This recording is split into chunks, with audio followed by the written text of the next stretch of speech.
Panginoon. Hallelujah! Magsiyawit sa Panginoon. Purihin, purihin ang kanyang pangalan. Ipahayag, ipahayag ang dulot niyang kaligtasan. Magsiawit kayo sa Panginoon. Hallelujah! Magsiawit, magsiawit, magsiawit sa Panginoon, sa Panginoon. Sa ngalan ng Ama at ng Anak ng Espiritu Santo. Amen. Sumainyo ang Panginoon At sumayo rin. upang tayo maging marapat sa banal na pagdiriwang na ito. Halina't magsisimula para sa ating mga kasalanan at pagkukulang.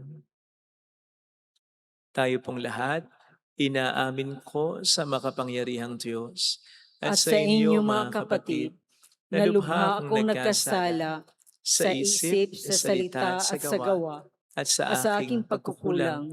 Kaya sinasamo ko sa mahal na Biring Maria, sa lahat ng mga anghel at mga banal, at sa inyo mga kapatid, na ako'y panalangin sa Panginoong ating Diyos. Kaawaan tayo na mapagmahal na Diyos, patawarin sa ating mga sala, at patnubayan hanggang sa buhay na walang hanggan. Amen. Panginoon, kaawaan mo kami. Panginoon, kaawaan mo kami. Kristo, kaawaan mo kami. Kristo, kaawaan mo kami. Panginoon, kaawaan mo kami. Panginoon, kaawaan mo kami. Yumuko tayo, maaaring ibulong sa Panginoon ang ating intensyon. Pagdasal natin ang mga tumutulong sa ating simbahan, ang mga may sakit, ang mga may pinagdaraanan ngayon sa buhay.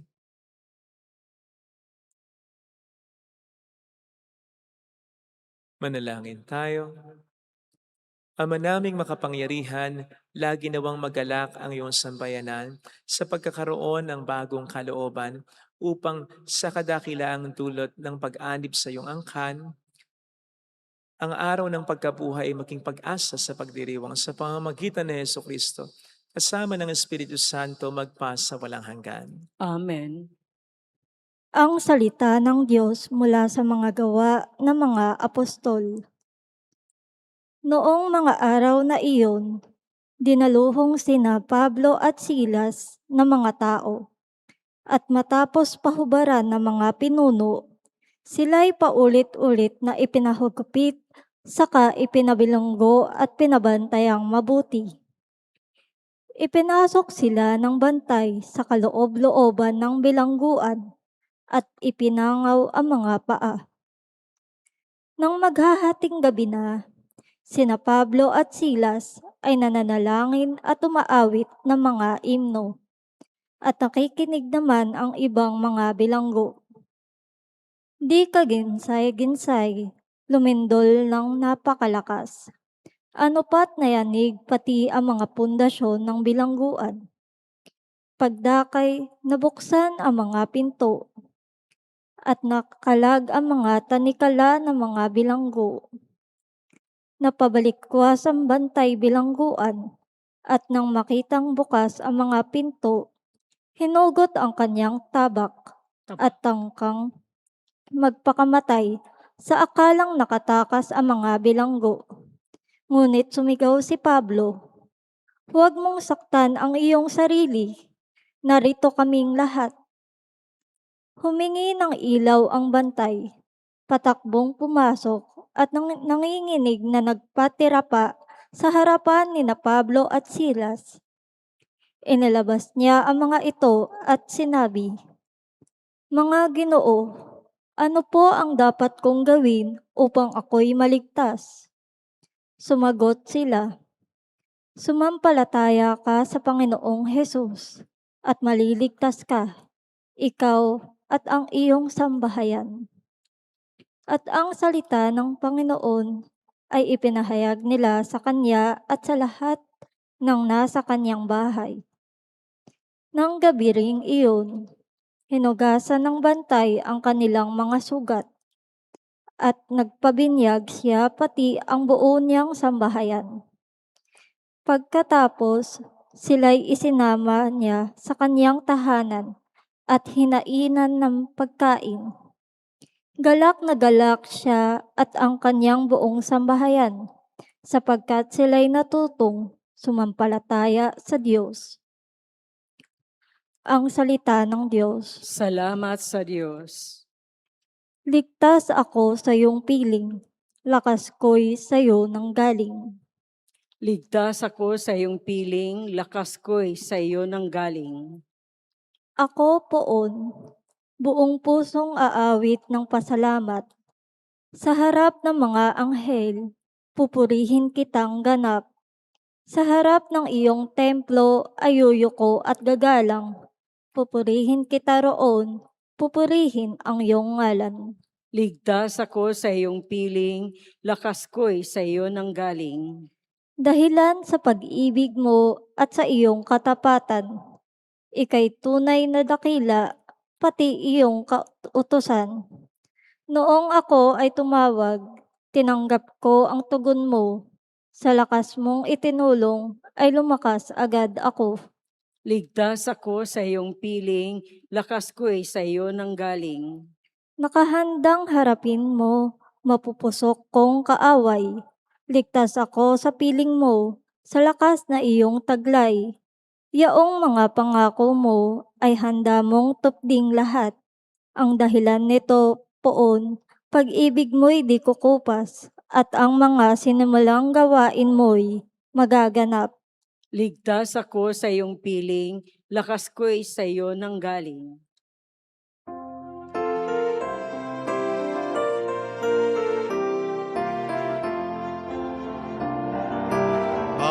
Alleluia, alleluia, alleluia.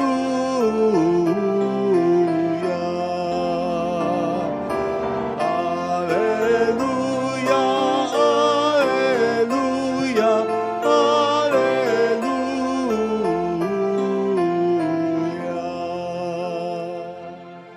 Sumainyo ang Panginoon. At sumayo rin. Ang mabuting balita ng Panginoon ayon kay San Juan.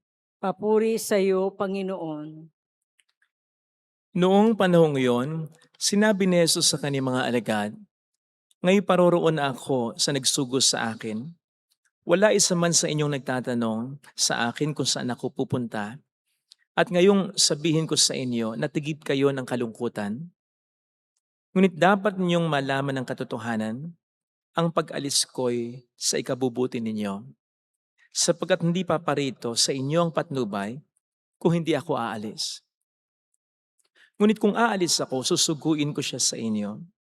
Pagdating niya ay kanyang patutunayan sa mga tao. Pagdating niya ay kanyang patutunayan sa mga tao. Sa sanlibutan na mali ang pagkakilala nila sa kasalanan. At pakikilala niya kung ano ang matuwid at kung ano ang kahatulan. Mali sila tungkol sa kasalanan sapagkat hindi sila nanalig sa akin. Tungkol sa matuwid sapagkat ako'y paroroon sa Ama at hindi na ninyo makikita. Tungkol sa kahatulan sapagkat hinatulan na ang pinuno ng sanlibutang ito. Mga kapatid, ang mabuting balita ng Panginoon. Pinupuri ka namin, Panginoong Hesukristo. Welcome sa Our Lady of Lasalette Quasay Parish kung saan ayos lang pong umiyak. Asamahan tayo ng mahal na ina sa pag-iyak at sa pagdarasal upang maging maayos ang lahat. Kailan po ba mas madaling magpuri sa Diyos? Sa hating gabi o sa madaling araw? Kung kailan madilim na madilim o kung kailan ang liwanag ay paparating? Sa oras na matindi ang paghihirap natin o sa panahon na gumiginhawa na ang buhay natin? Narinig po natin sa ating unang pagbasa ang matinding pagpapahirap na ginawa ng mga tao kina Pablo at Silas. Hinubaran sila, binugbog sila, paulit-ulit silang hinagupit, saka sila ikinulong sa pinakakaloob-loobang bahagi ng hulungan kung saan pinakamainit, pinakamadilim, pinakamabaho, pinaka-isolated. Tapos nakapanglaw pa ang kanilang mga paa, kaya hindi sila ganap na makapamahinga. Now take note that this immense suffering happened to them not because they did something wrong, but because of the good things they had done. Kapipreach pa lamang nila ng mabuting balita. Kapapagaling pa lamang nila sa mga may karamdaman nang gawin sa kanila ito. Now, iba yun. Mahirap na po yung pahirapan tayo dahil sa masamang ginawa natin, but we deserve it. Pero yung pahirapan tayo, gawan tayo ng masama, dahil sa ating mabuting ginawa, masaklap yun. Kaya dito na po nakapagtatanong madalas sa mga tao sa Panginoon, Lord, bakit mo pinababayang mangyari sa akin ito? Wala naman akong ginagawang masama, puro mabuti pa nga ang ginagawa ko. Bakit mo hinahayang mangyari sa akin ito? Dito na madalas nagtatampo at tumatalikod sa Diyos sa mga tao. But not Paul and his companion. Sapagkat sa pagkakataong ito ay mas nagpuri pa sila sa Panginoon.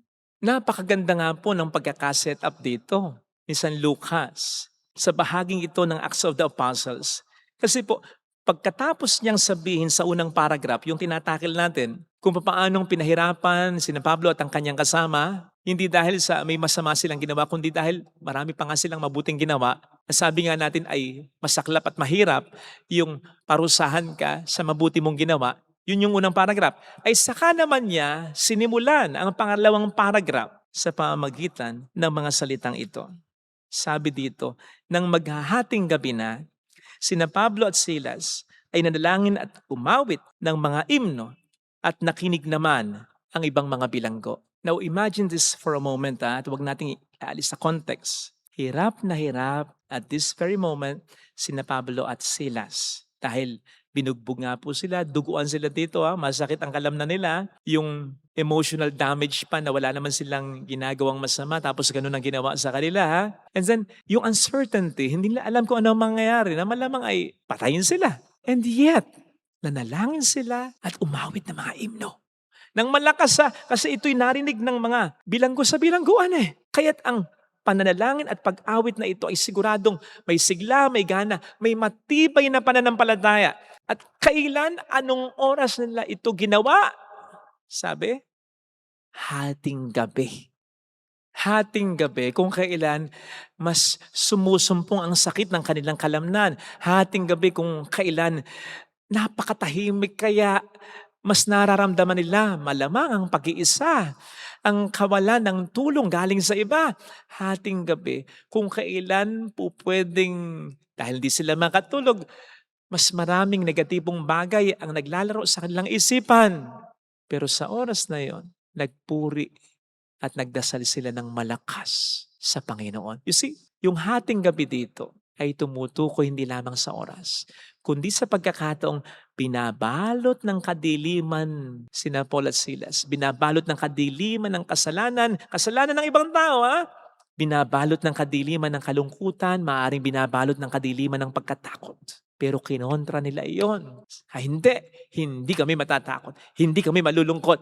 Hindi namin sihin ng Diyos sa pamamagitan ng malakas na pagdarasal at pagpupuri sa Diyos. At anong nangyari? Lumindol ng malakas. Nayanig ang pundasyon ng mga kulungan. Nabuksan ang mga pinto sa kulungan. Nawala ang tanikala sa kanilang mga paa. In other words, the heavens responded.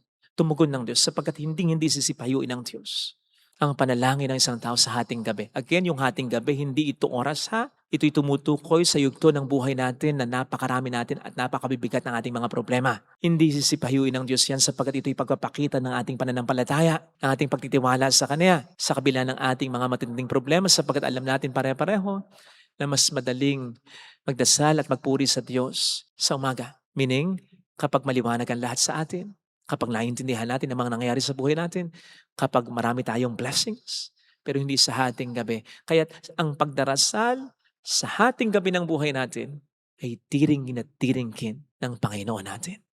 Kaya sana'y matuto po tayo kina Pablo at Silas. Manalangin po tayo at pagpuri pa rin tayo sa Diyos. Kahit sa hating gabi ng buhay natin, sa pagkatandaan natin, kahit hating gabi, hindi natutulog ang Diyos. Gising na gising ang Diyos sa hating gabi ng buhay natin. Pero sana'y maging gising na gising din. Tulad ng pananampalataya ni Pablo at Silas. Ang pananampalataya natin.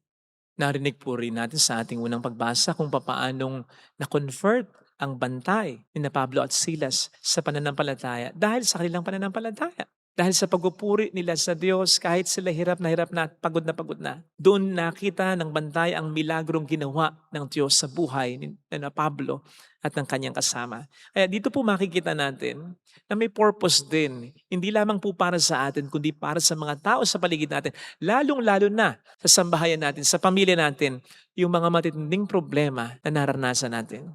Ito ay okasyon kasi para masumampalataya tayo sa Diyos at upang makita nila kung paano magmimilagro ang Diyos sa buhay natin dahil sa pagsampalataya natin sa kabila ng mga matinding problema na naranasan natin. Ito yung mga pagkakataon na kahit ratal na sila, litong-lito na sila, nawawala sila ng pag-asa. Ikaw yung nagsasabing, mahal pa rin tayo ng Diyos. Magdasal tayo, hindi tayo pababayaan ng Diyos. Yun yung okasyon na yun na po pwede nating maipakita sa kanila na ang Diyos ay maasahan talaga. Pero kailangan na maramdaman nila ang totoong pag-asa at pananampalataya sa atin sa kabila ng ating mga matitinding problema. Kaya sana mga kapatid sa pagdating ng mga hating gabi sa buhay natin, yes, magdasal tayo na sana'y mag-umaga na, masolve na yung problema. Pero sana habang hindi pa nag-uumaga, magpuri at magpasalamat pa rin tayo sa Diyos talaga. Sapagkat doon nagsisimula ang mga malalaking himala. Hindi lang sa buhay natin, kundi pati na rin sa buhay ng mga taong nakapaligid sa atin na tumitingin, nakatitig sa atin habang tayo sumasampalataya sa Panginoon sa kabila ng mga nararanasan nating suffering. Ito sana ang hiling nating biyaya sa pagdiriwang na ito. Amen. Lagay natin ang ating kanang kamay sa tapat ng ating puso.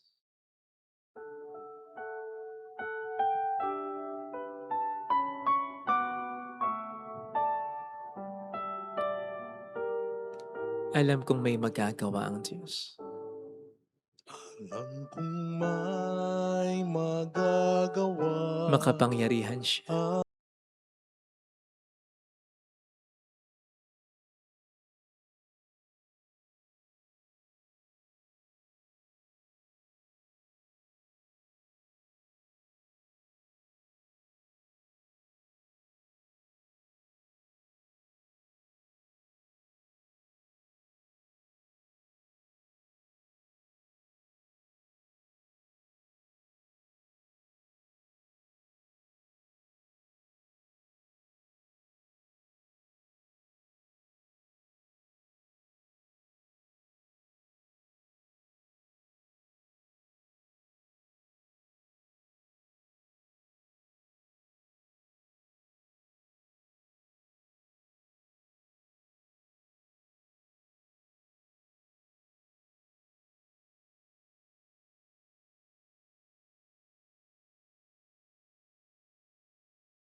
Tumitindi ang problema ko ay mas tumindi pa rin ang pananampalataya ko sa iyo.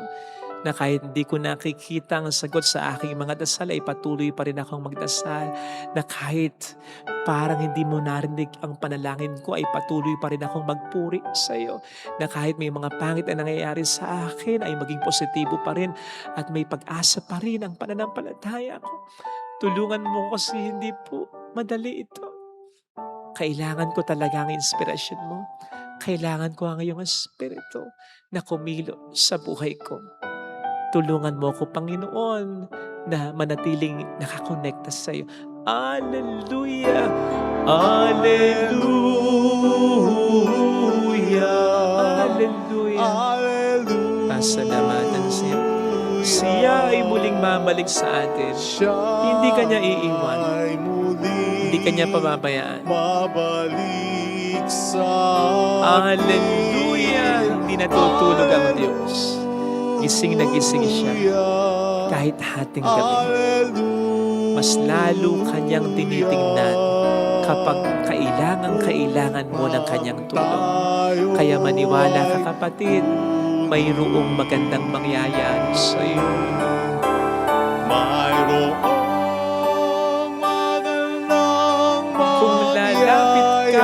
Jesus, sa gitna ng hating gabi, magliliwanag ang kanyang kabutihan para sa iyo at para sa pamilya mo. Mayroong magandang mangyayari sa iyo. Mayroong magandang Basta huwag kang mawawala ng pag-asa. mangyayari sa'yo. Kung kailan mas tumitindi ang problema, mas tindihan mo ang pananampalataya mo, kapatid. Kontrahin mo. Tutulungan ka ni Kristo. Papuri sa Ama at sa Anak at sa Espiritu Santo. Kapara na sa unang-una, ngayon ang pakailanman at magpa sa walang hanggan. Amen. Pag-aalay.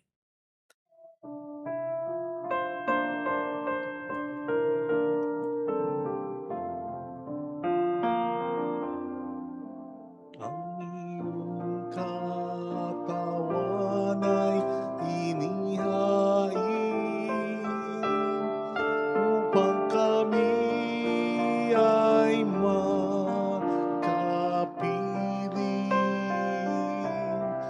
Pagliligtas mo ngayon'y inaalala.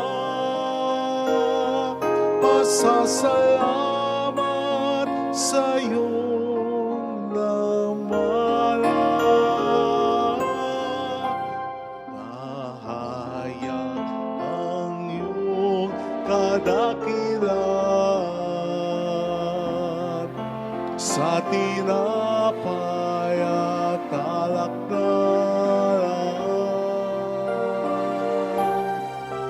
patikim ng dulot mo kaligtasan at ng langit sa iyong sambayanan. Nanahayag ang iyong kadakilan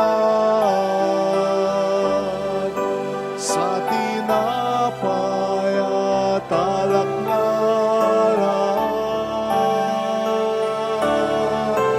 patikim ng dulot mo kaligtasan, halik ng langit sa miniyong sambayanan. Manalangin tayo, pang ating handog ay maging kalugod-lugod sa Diyos sa Amang makapangyarihan. Tanggapin nawa ng Panginoon itong paghahain sa iyong mga kamay, sa kapurihan niya at karangalan sa ating kapakinabangan at sa buong sambayanan niyang banal.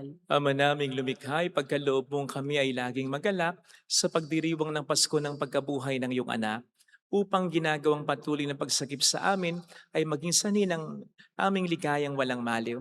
Sa pamamagitan niya kasama ng Espiritu Santo magpa sa walang hanggan. Amen. Sumainyo ang Panginoon. At sumayo rin. Itaas sa Diyos ang inyong puso at diwa. Tinaas na namin sa Panginoon. Pasalamatan ng ating Panginoong Diyos. Marapat na siya'y pasalamatan. Ama naming makapangyarihan, tunay nga pong marapat na ikaw ay aming pasalamatan ngayong pinagdiriwang ang paghahay ng Mesiyas, ang maamong tupa na tumupos sa aming lahat. Ang katawan ng anak mo sa krus na bayubay ay handog ng pag-ibig na walang kapantay. Itong paghahaing ganap mong kinalugdan, ito ang nilungkati ng dating pag-aalay. Ang buong sarili ng anak mong si Jesus ay inihain sa iyo upang kami matubos. Siya ang damban at paring naghahandog, siya pa rin ang tupang handog na ibinukod. Kaya kaisa ng mga anghel na nagsiawit ng papuri sa iyo ng walang humpay sa kalangitan, kami nagbubunyi sa iyong kadakilaan. Santo, Santo, Santo, Panginoong Diyos ng mga hukbo, napupuno ang langit at lupa ng kadakilaan mo, usana sa kaitasan.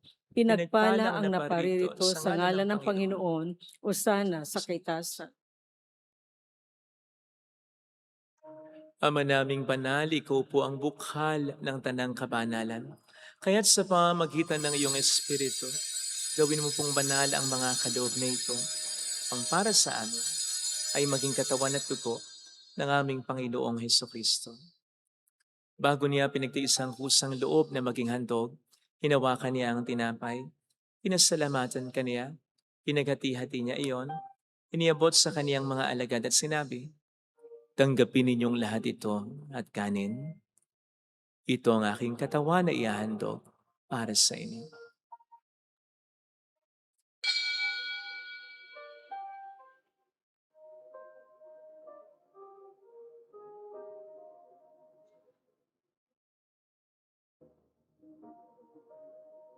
Gayun din naman nang matapos ang hapunan, hinawakan niya ang kalis, muli kaniyang pinasalamatan, iniabot niya ang kalis sa kaniyang mga alagad at sinabi, tanggapin ninyong lahat ito at inumin. Ito ang kalis ng aking dugo ng bago't walang hanggang tipan, ang aking dugo na ibubuhos para sa inyo at para sa lahat. Sa ikapagkapatawad ng mga kasalanan, gawin niyo ito sa pag-alala sa akin.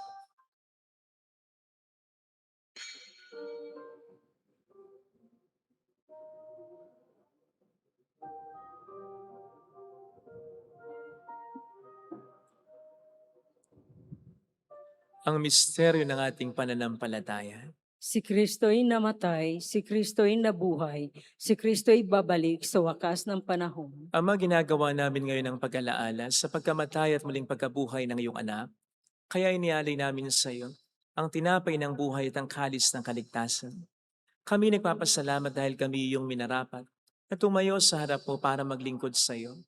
Sinasamo namin kami na magsasalo sa katawan at dugo ni Kristo ay mabuklod sa pagkakaisa sa pamamagitan ng Espiritu Santo. Ama, lingapin mo ang iyong simbahang laganap sa buong daigdig. Puspusin mo kami sa pag-ibig. Kaisa ni Leo na aming Papa, ni Dennis na aming Obispo at ang Tanang Kaparian. Alalahanin mo mga kapatid naming nahimlay nang may pag-aasang sila'y muling mabubuhay, lalo ng aming mga ipagdarasal. Saglit nating ipagdasal ang ating mga kakilalang yumao.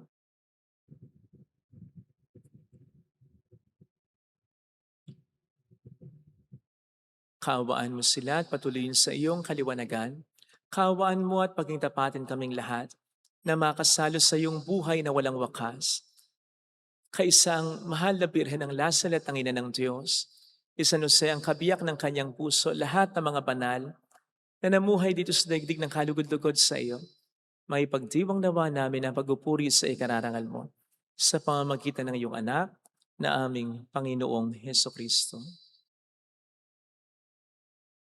Sa pamagitan ni Kristo, kasama niya at sa Kanya, ang lahat ng parangal papuri ay sa iyo, Diyos amang makapangyarihan, kasama ang Espiritu Santo, magpasawalang hanggan.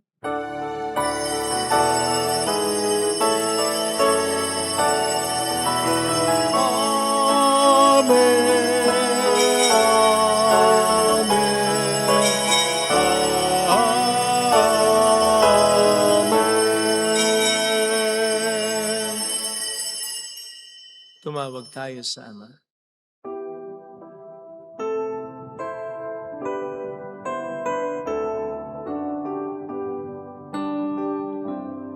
Ama namin, sumasalangit ka, sambahin ang ngalan mo, mapasamin ang kaharian mo, sundin ang loob mo dito sa lupa para ng sa langit. Bigyan mo kami ngayon ng aming kakanin sa araw-araw. At patawarin mo kami sa aming mga sala, para ng pagpapatawad namin sa nagkakasala sa amin. At huwag mo kaming ipaintulot sa tukso, at ihain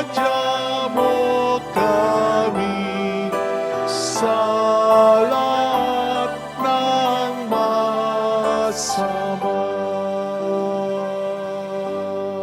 Hiniling namin kami adya sa lahat ng masama, pagkalooban ng kapayapaan araw-araw iligtas sa kasalanan, samantalang aming pinaghahandaan ang dakilang araw ng pagpapahayag ng tagapagligtas naming si Heso Kristo.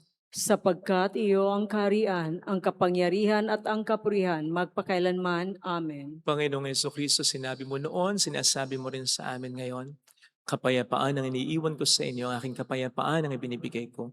Tunghayin mong aming pananampalataya, huwag ang aming pagkakasala. Pagkalooban mo kami ng kapayapaan at pagkakaisa sa iyong kalooban, kasama ang Espiritu Santo magpasa walang hanggan. Amen. Ang kapayapaan ng Panginoon ay sumainyo nawang lahat. At sumayo rin. Magbigayan tayo ng kapayapaan sa isa't isa. Peace be with you. Kapayapaan. Kordero ng Diyos na nag-aalis ng mga kasalanan ng sanlibutan, maawa ka sa amin. Kordero ng Diyos na nag-aalis ng mga kasalanan ng sanlibutan, maawa ka sa amin. Kordero ng Diyos na nag-aalis ng mga kasalanan ng sanlibutan, ipagkaloob mo sa amin ang kapayapaan. Narito sa harap natin ng Panginoon ang ating buhay at kaligtasan. Mapalad tayong inaanayahan. Panginoon, hindi ako karapat-dapat na magpatuloy sa iyo, ngunit sa isang salita mo lamang ay gagaling na ako.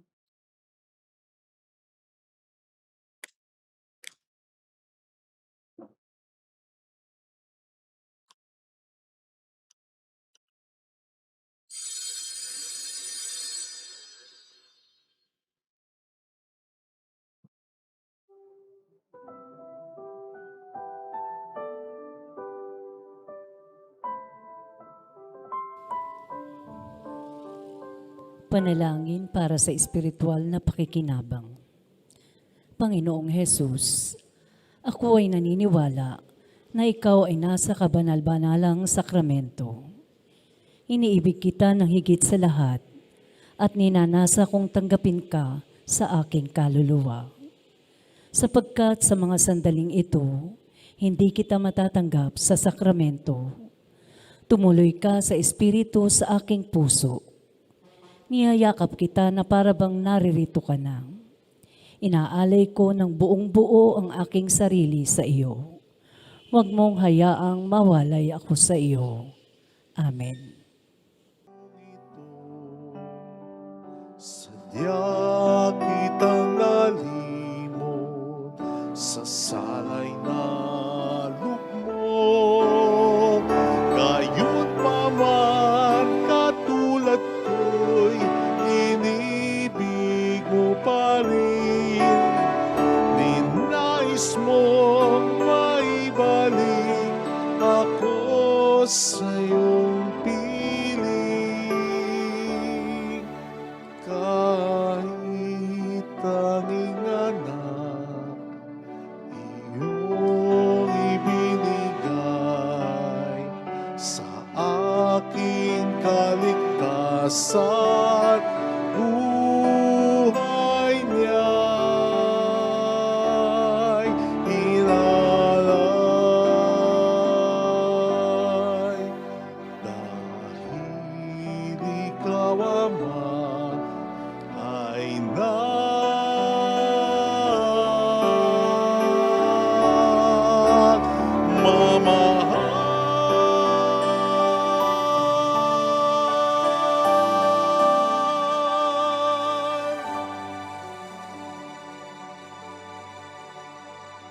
Manalangin tayo. Ama naming mapagmahal, manatili kang kapiling ng iyong sambayanan, na ngayon pinapakinabang mo sa iyong sariling buhay, at gawin mong kami pasulong na makahakbang mula sa dati naming pagkamakasalan, patungo sa pagbabago nagdudulot ng iyong kabutihan. Sa pamamagitan ni Heso Kristo, kasama ng Espiritu Santo, magpasa walang hanggan. Amen. Holy God, Holy Mighty One, Holy Immortal One. Have mercy on us and on the whole world. Holy God, Holy Mighty One, Holy Immortal One. Have mercy on us and on the whole world. Holy God, Holy Mighty One, Holy Immortal One. Have mercy on us and on the whole world. Jesus, King of Mercy, We trust in you. alalahanin Alalahanin o mahal na Birhen ng Lazaret, ina ng pag-asa, ikaw ang nagpaalala sa aming magbalik loob sa Ama. Ito ang nagpapatunay na ang kagandahang loob mo'y nanatiling busilak. Sa pag-aaruga mo sa amin, tungkulin mo'y tinupad. Sa paanan ni Kristo'y tinuring mo kaming mga tunay mong anak. Kaya ninais mong ni Isay huwag mapahamak. Maging sa iyong walang tigil na pananalangin, pati luhay pumatak. Huwag naman mawala ng saysay ang iyong paghihirap. Hiling nawa namin sa iyo, o aming inang liyag, na matapos ang pakikibaka namin sa mundong ito, at sa pananatili naming tapat kay Kristo, sa kapurihan mo'y makibahagi kaming ganap, upang kung nasaan ka ngayon ay maparoon din kaming lahat, at ang kaganapan ng kaluwalhatian ng Diyos Amay tuluyang matupad, siya nawa. Mahal na Birhen ng Lazaret, tagapagkasundo ng mga makasalanan. Panalangin mo walang patid kami mga dumudulog sa iyo. Maraming po salamat sa inyong pakikiisa at sa mga tulong na binibigay ninyo, nagiging dahilan para makatulong din po tayo sa iba. Salamat po. Ang Panginoon na po ang bahala sa inyo. Yan po ang lagi naming pinagdarasal dito. Sumainyo ang Panginoon. At sumayo rin. Pagpalain kayo kasama ng ating pamilya na mapagmahal na Diyos, ng Ama at ng Anak at ng Espiritu Santo. Amen. Umayo tayo sa kapayapaan ni Kristo. Salamat sa Diyos. Salamat din po.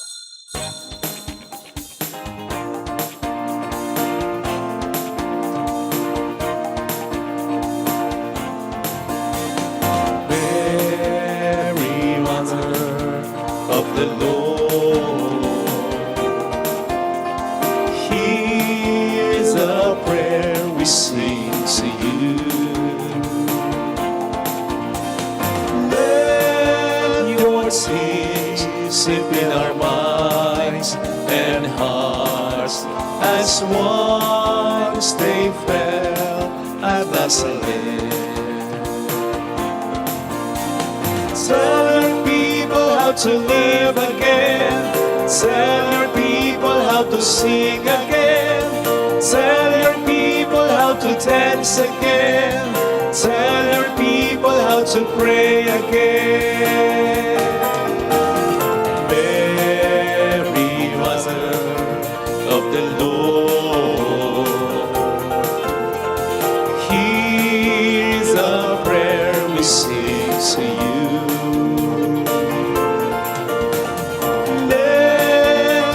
Tears sip in our minds and hearts as once they fell at Nazareth.